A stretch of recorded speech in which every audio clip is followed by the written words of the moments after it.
Okay, so in the last lecture we have started the preparation and properties and uses of some important polymers. Fine, हमने दो polymer देखे उसमें, एक तो rubber देखा natural rubber, दूसरा हमने देखा पॉलीथीन, है ना, low density polythene, high density polythene.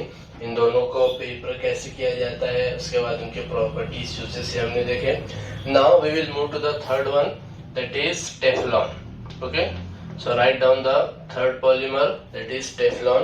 इसका और एक नाम है, it is called as polytetrafluoroethene. Polytetrafluoroethene, the name of the third polymer we have to study is polytetrafluoroethene और कॉमन नेम उसका क्या है, टेफ्लॉन। ओके, अब इसके अंदर जो मोनोमर यूज होता है ना, the monomer used is tetrafluoroethene. Tetrafluoroethene, अब से कॉमन सेंस की बात है, टेट्राफ्लोरोइथीन इज अ मोनोमर, उसको पॉलीमर बनाना है, that's why name of the polymer is polytetrafluoroethene. अब देखो tetrafluoro, tetra means four, fluoro means fluorine, और इथीन क्या होता है, कार्बन कार्बन डबल बॉन्ड, दो कार्बन वाला। तो हम लोगों को सिर्फ क्या करना है, इस तरीके का स्ट्रक्चर हमको बनाना है। Yes, tetra four fluorine with in ethene. Okay, so दोनों इथीन की चार हाइड्रोजन हटाकर चार फ्लोरीन हमने पुट कर दिया, so we will get that is tetrafluoroethene. Simple सी चीज है, जिस तरह हमने जो है कॉमन इथीन से पॉलीथीन बनाया था, इसी तरह H की जगह हमने यहाँ पर क्या यूज किया, सिर्फ फ्लोरीन। इसको भी हम लोग किसके प्रेजेंस में यूज करेंगे, peroxide, because it is a free radical mechanism. Peroxide के प्रेजेंस में इसके n नंबर ऑफ मोनोमर्स को क्या करेंगे, हम लोग पॉलीमर में कन्वर्ट करेंगे। सेम प्रोसीजर जैसा पॉलीथीन में हमने देखा, इथीन से पॉलीथीन बनता है, इसी तरह टेट्राफ्लोरोइथीन से टेफ्लॉन बनेगा, पॉलीटेट्राफ्लोरोइथीन बनेगा। तो सेम प्रोसीजर होगा, क्या होगा, ये बॉन्ड यहाँ से ब्रेक होगा, इसकी एक वैलेंसी फ्री होगी, इसकी एक वैलेंसी फ्री होगी, इसका दूसरा यूनिट एक इस तरफ आ जाएगा और एक यूनिट इस तरफ आ जाएगा। तो उसको डायरेक्टली हम लोग कैसे लिखेंगे, दैट इज CF, इस तरीके से लिखता हूँ उसको मैं। ओके, चलो ऐसे लिखते हैं CF2 एंड CF2, और यहाँ पर एक वैलेंसी निकली और ये हो गया। तो n number of CF2 groups are joined together to form polytetrafluoroethene, और इसका जो नाम है that is the Teflon. Right, Teflon याद रखना, it is a homopolymer. Why homopolymer, because only single monomer is used, only one type of monomer is used, then it is a linear and addition polymer. Fine, अच्छा इसकी properties भी देख लेते हैं। Properties इसकी क्या है, it is very tough. Okay, it is very tough, chemically inert, okay, and it is resistant to heat and corrosion. ठीक है, resistant to heat and corrosion. तो याद रखना, it is tough, chemically inert and it is resistant to heat and corrosion. तो इसका use जो होता है ना, बेसिकली इसका यूज हम लोग करते हैं टेफ्लॉन का, वो करते हैं नॉन स्टिक कुकवेयर्स के अंदर, नॉन स्टिक कुकवेयर्स। ठीक है, आपके हर एक के घरों के अंदर जो है देखो नॉन स्टिक कुकवेयर्स होते हैं, नॉन स्टिक पैन होता है, ठीक है, नॉन स्टिक कढ़ाई होती है, नॉन स्टिक हमारे यूटेंसिल्स होते हैं। तो जो नॉन स्टिकनेस जो उसकी होती है, नॉन स्टिक लेयर, वो किसकी बनती है, हमारे टेफ्लॉन की बनती है। ठीक है, इसी तरह हम लोग गैसकेट, देखो आपका जो गैस होती है ना, गैस का जो चूल्हे के ऊपर जो रखी, जिसके अंदर से फ्लेम्स निकलते हैं, that gasket is prepared by Teflon. इसी तरह ऑयल सील्स बहुत सारी होती हैं ना, ऑयल सील जो होती है वो किससे बनाई जाती है, टेफ्लॉन से। So there are various uses of Teflon, some of the important uses are for making non stick cookwares, gaskets, oil seals etcetera. ठीक है, तो ये हो गया हमारा टेफ्लॉन के बारे में, बनता कैसे है, प्रॉपर्टीज एंड यूजेस हमने उसके देखे। इसका स्क्रीनशॉट ले लीजिए, फिर हम लोग इसके आगे बढ़ते हैं। Okay, now next is polyacrylonitrile. Polyacrylonitrile. The next polymer is polyacrylonitrile, है ना, जिसका शॉर्ट फॉर्म है PAN, और इसका और एक नाम है, इसे ऑरलोन भी बोला जाता है। ओके, पैन और we can say the Orlon. Poly P acrylo A nitrile N, that is PAN, polyacrylonitrile and the Orlon. Okay, अच्छा इसके अंदर अब देखो पॉली एक्रिलो नाइट्राइल ये पॉलीमर है, तो इसके मोनोमर का नाम क्या होगा? The monomer used is acrylonitrile. Okay, so the monomer used is acrylo nitrile. ये भी बिल्कुल सिंपल है, क्या करना है, ये इथीन है, एक हाइड्रोजन निकाल कर उसकी जगह नाइट्राइल ग्रुप ऐड कर दो, या साइनाइड ग्रुप बोल सकते हैं ना। So this CN group is called as nitrile. Fine, तो हमने क्या किया, इथीन की एक हाइड्रोजन निकाली और उसकी जगह एक नाइट्राइल ग्रुप ऐड कर दिया। So this compound is known as acrylonitrile. This is again acrylonitrile. Again same procedure, जैसा हमने इथीन से पॉलीथीन बनाया, एक्रिलोनाइट्राइल से हम लोग क्या बनाएंगे, poly acrylonitrile in presence of peroxide. Okay, तो होगा क्या, ये डबल बॉन्ड ब्रेक होगा, इसकी वैलेंसी यहाँ से निकलेगी, इसकी वैलेंसी यहाँ से निकलेगी, एक मोनोमर इस तरफ ज्वाइन होगा, एक मोनोमर इस तरफ ज्वाइन होगा, ऐसे सारी की सारी चेन क्या होगी, बनती चली जाएगी। तो कुछ इस तरीके से बनेगा, that is CH2 CH, here CN and here N units.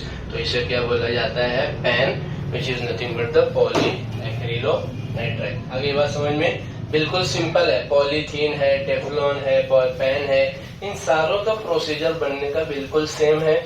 ये सारे के सारे होमोपॉलीमर है, सारे के सारे एडिशन पॉलीमराइजेशन वाले हैं, सारे के सारे लीनियर है। सिर्फ आपको ध्यान में क्या रखना है, आपको ध्यान में रखना है कौन सा मोनोमर यूज होता है। पॉलीथीन इथीन यूज होगा, पॉली टेट्राफ्लोरोइथीन टेट्राफ्लोरोइथीन यूज होगा, पॉली एक्रिलोनाइट्राइल एक्रिलोनाइट्राइल हमारा मोनोमर क्या होगा, इसके अंदर यूज होगा। फाइन, अच्छा अब ये जो होता है पैन, इसकी जो प्रॉपर्टी है ना, basically it resembles to wool, it resembles to wool. Wool पता है सबको, वूल होता है ना शीप जो होती है, हमारे शीप के जो बाल होते हैं या जो उनके ऊपर के जो स्किन के ऊपर जो होता है बाल, उनको क्या बोलते हैं, वूल। तो ये जो पैन होता है ये सिंथेटिक होता है, वूल तो नेचुरल है, ये सिंथेटिक होता है, बट उसकी प्रॉपर्टीज किसके रिजेंबल होती है, वूल के लिए। और ये वूल का यूज होता है फाइबर बनाने के लिए, तो इसलिए इसका जो मेन यूज है पैन का, वो इन मैन्युफैक्चरिंग ऑफ फाइबर। फाइबर से क्या होता है, क्लॉथ्स बनते हैं, ठीक है। तो फाइबर के मैन्युफैक्चरिंग में और क्लॉथ्स की मैन्युफैक्चरिंग में हम लोग क्या यूज करते हैं, poly acrylonitrile, because main property of the main resemblance is it is similar to wool, that's why we are using in manufacturing of fibre. आगे बात समझ में, बहुत सिंपल टॉपिक है, बहुत आसान सी चीजें हैं, सिर्फ आप लोगों को एक दो चीजें, मोनोमर क्या यूज होता है वो ध्यान में रखना होता है, बस बाकी बनाने का प्रोसीजर बहुत सिमिलर होता है। फाइन, इसका भी स्क्रीनशॉट ले लीजिए, फिर आगे बढ़ते हैं। फाइन, चलो नेक्स्ट देखते हैं। Now next is polyamide. Okay, polyamide polymers. The next part is polyamide polymers, polyamide polymers. और हम लोग ये जो कैटेगरी है, इस कैटेगरी के पॉलीमर्स को बोला जाता है नाइलॉन्स, ठीक है। इस कैटेगरी के पॉलीमर्स को क्या बोला जाता है, nylons. Fine, so what is nylon, nylon is nothing but the polyamide polymers, ठीक है। पॉली तो समझ गया, सबसे पहले ये समझते हैं कि अमाइड किसे कहते हैं, ठीक है। अमाइड समझ जाएगा तो multiple amides are present in polyamide and that is called as nylon. तो याद रखना, जिन कंपाउंड्स के अंदर CONH लिंकेज होती है, ये वाला पार्ट जिन कंपाउंड में मिलता है उन्हें बोला जाता है अमाइड, इसको बोला जाता है amide group. That group is called as amide group, CONH। याद रखना, ये आगे आप लोगों को काम आएगा, है ना। Amide group, CONH group is called as amide group. तो जिस कंपाउंड में ये ग्रुप होगा इस टाइप का, उसे क्या बोला जाएगा, अमाइड। और बहुत सारे ये ग्रुप होंगे तो उनको क्या बोला जाएगा, पॉलीअमाइड। आगे बात समझ में। अब हम लोग देखते हैं कि ये बनता कैसे है। तो इस नायलॉन में भी दो टाइप के नायलॉन है। सबसे पहला जो नायलॉन है वो है nylon 6-6। First one is nylon 6-6। अब देखिए जरा इसके जो मोनोमर है, अब याद रखना दिस इज अ कोपॉलीमर, ठीक है। कोपॉलीमर याद है, जब हमने क्लासिफिकेशन की थी तो कोपॉलीमर किसे कह रहे थे, copolymer is a polymer which has more than one type of monomers, ठीक है। ऐसा पॉलीमर जिसके प्रिपरेशन में एक से ज्यादा टाइप के मोनोमर यूज होते हैं उन्हें क्या कहा जाता है, कोपॉलीमर।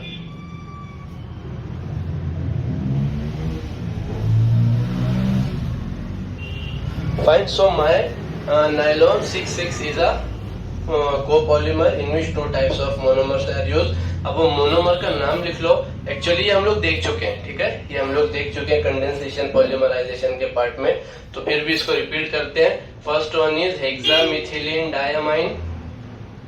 हेक्सामिथिलीन डायमाइन ये पहला होता है मोनोमर। दूसरा मोनोमर होता है एडिपिक एसिड, ठीक है। Second monomer is adipic acid. अब मैं दोनों का स्ट्रक्चर लिखता हूँ फिर बताता हूँ होगा कैसे। हेक्सामिथिलीन डायमाइन, और वी कैन से, चलो पहले लिखते हैं एडिपिक एसिड। एडिपिक एसिड क्या होता है, COOH, ठीक है। उसके बाद में बीच में होते हैं 4 CH2 groups, again COOH। This is nothing but the adipic acid, okay. ये हो गया हमारा पहला मोनोमर। साथ में यूज करेंगे हेक्सामिथिलीन डायमाइन, ये होता है NH2 CH2 और यहाँ पर भी होगा NH2। इसको थोड़ा सा मैं एक्सपांड करके लिखा अच्छी से समझाने के लिए। दिस इज माय हेक्सामिथिलीन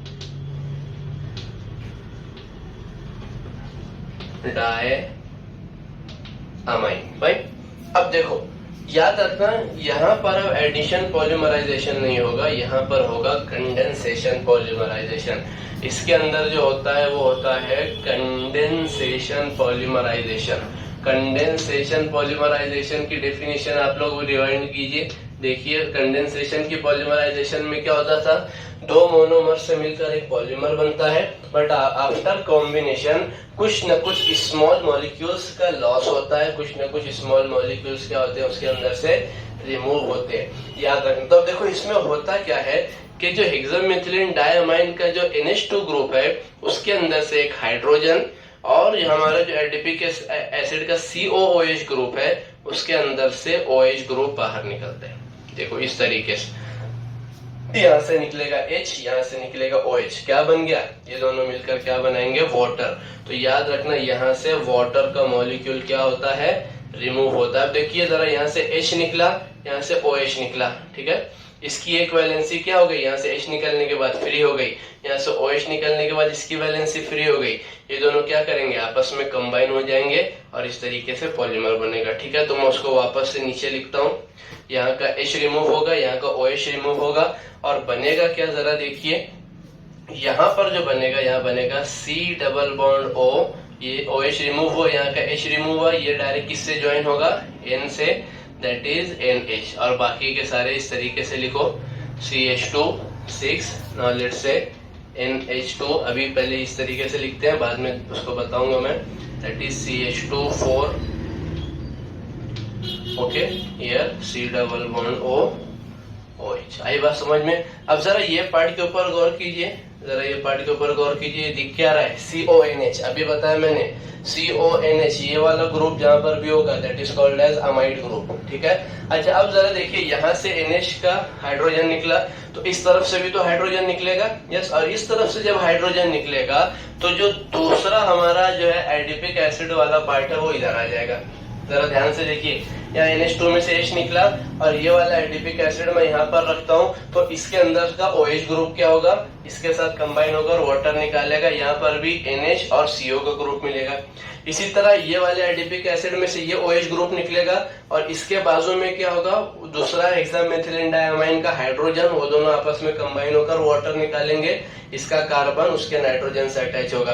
तो देखिए मल्टीपल्स अमाइड ग्रुप हमको मिलेंगे, है ना। पॉलीमर बनेगा कैसे, एक एडिपिक एसिड, उसके बाजू में हेक्सामिथिलीन डायमाइन, उसके बाजू में एडिपिक एसिड, उसके बाजू में हेक्सामिथिलीन डायमाइन, ठीक है। तो हेक्सामिथिलीन डायमाइन के दोनों कॉर्नर से हाइड्रोजन्स निकलेंगी, ओके, और एडिपिक एसिड के दोनों कॉर्नर से हाइड्रोक्सिल ग्रुप निकलेगा और वो लोग आपस में मिलकर वाटर का मॉलिक्यूल लॉस करेंगे और हमको जो लिंकेज मिलेगी वो मिलेगी अमाइड। तो मैं इधर से क्या करता हूँ, यहाँ से OH ग्रुप को भी क्या कर रहा हूँ, रिमूव कर रहा हूँ इस तरीके से, और यहाँ से हाइड्रोजन को रिमूव कर रहा हूँ इस तरीके से, और यहाँ पर मैंने लगा दिया N। तो अगर ये N मॉलिक्यूल्स लेता हूँ, ये वाले N मॉलिक्यूल्स लेता हूँ, तो हमको क्या मिल जाएगा, एक N नंबर ऑफ मॉलिक्यूल्स मिल जाएंगे हेक्सामिथिलीन डायमाइन और एडिपिक एसिड के।